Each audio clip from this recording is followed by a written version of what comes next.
Hi everyone, my name is Joyce Xinyi from Aalto University. Today I will present our work in collaboration with University of Cambridge, TU Munich, and MIT. In this study, we assessed the readiness of AR for industrial assembly through a deployment comparison with non-immersive system. AR has strong potential in industrial assembly. It can provide hands-free guidance, interactive 3D models, and step-by-step spatial instructions, potentially reducing cognitive load, improving accuracy, and shortening assembly time. However, when we look at empirical evidence, results are mixed, especially in real industrial environments. Many prior studies rely on controlled lab settings and simplified tasks like Lego process, which limits the transferability to real manufacturing contexts. In addition, very few studies directly compare immersive AR systems against existing industrial-grade alternatives. To address this gap, we conducted a deployment study on an actual manufacturing shop floor, comparing immersive AR with a non-immersive touchscreen-based system, involving 16 participants assembling 2 industrial-grade assets. We compared 2 assembly support systems. The baseline system used Tulip, a frontline operation platform already widely adopted. The immersive system used Microsoft HoloLens 2, the state-of-art AR head-mounted display. The study was conducted in an open-space industrial workshop, which included multiple workbenches surrounding production equipment to replicate realistic deployment conditions. Participants assembled 2 industrial-grade assets, a gearbox representing lower complexity and a smart sensor representing higher complexity. We defined complexity based on part count, number of steps, and sequencing demand. Each task consists of 2 subtasks, part picking and part assembly. Both assembly systems were implemented with much interaction affordance to ensure a fair feature-level comparison. For part picking, the Tulip system used LED-based pick-by-light mechanisms, while the HoloLens 2 system used QR code identification. For part assembly, the Tulip system presented instructions via text, imaginary, and a 360-degree model view on a touchscreen, while HoloLens 2 presented floating text, imaginary, and 3D models. We conducted a 2x2 within subject study. The independent variables were interface modality, immersive HoloLens 2 versus non-immersive touchscreen, and assembly complexity, gearbox versus smart sensor.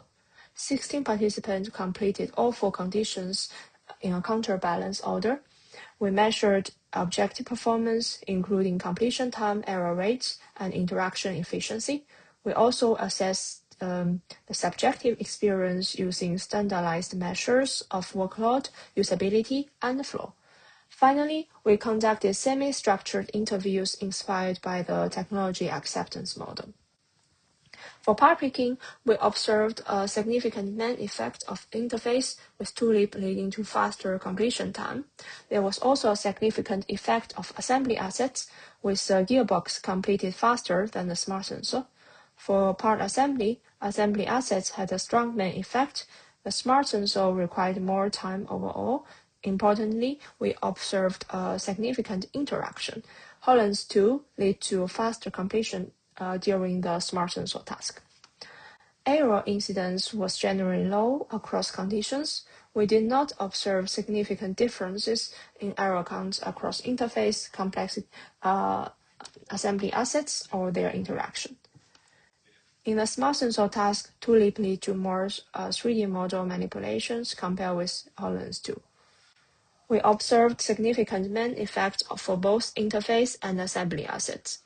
Tulip resulted in lower perceived workload overall compared with HoloLens 2, especially in the subscales of mental demand, physical demand, temporal demand, and frustration level. The gearbox led to lower workload compared to the smart sensor, especially in the subscales of mental demand, physical demand, and performance. Usability ratings were significantly higher for Tulip. Notably, the combination of HoloLens 2 and the smart sensor fell below the acceptable use threshold. However, we observe no significant differences in flow or anxiety level.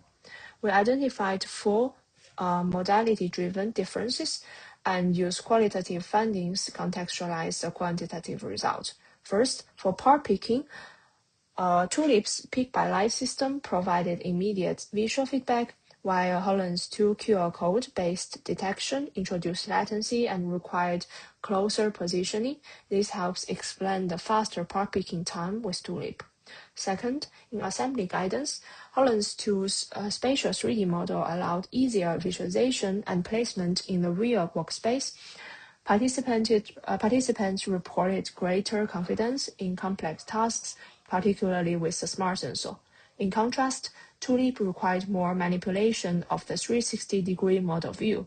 This explained the faster part assembly times with Holland's 2 for the more complex smart sensor task. Third, regarding the instruction presentation, Holland's 2 floating panels reduced attention switching but were perceived as unnecessarily complex and distracting for simpler tasks. Tulip's fixed panel felt familiar and stable, leading to lower perceived workload and higher usability. Finally, Holland's 2 was reported as economically bad due to weight, heat, and bad fit with prescription glasses, whereas Tulip was considered more comfortable, especially during long-term use. Based on our findings, we proposed 3 design implications. First, immersive spatial guidance should be selectively deployed for high-complexity assembly tasks, while depth perception and orientation matter. Second, for part picking, immediate and low-effort feedback mechanisms are critical. Third, display modality and interaction flexibility should be matched to task complexity, which immersive systems are not universally beneficial and may introduce cognitive and economic costs in simpler workflows. Our work has several limitations that open avenues for future research. First, we did not fully exploit AR-specific capabilities such as dynamic in-situ overlines or adaptive spatial highlighting. Future work could compare best-in-class immersive implementations against optimized no-immersive baselines to better isolate modality effect. Second, the picking mechanism introduces a confounding factor beyond display modality. Future studies could disentangle immersion effect from picking mechanisms to isolate casual contributions. Third, our participant profile may limit external validity for industrial deployment. Future work could involve large-scale studies with shop floor professionals. Finally, low-effort error incidence reduced the statistic power for fine-grained error analysis. Future work could elicit more errors to better evaluate accuracy-related trade-offs.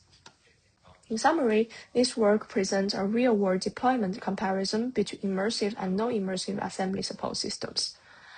Our findings highlight that immersive AR excels in spatial guidance for complex assembly tasks. However, for simpler workflows, the simplicity and reliability of touchscreen-based systems remain highly competitive. Immersion is not universally superior. Its value depends on task complexity and deployment context.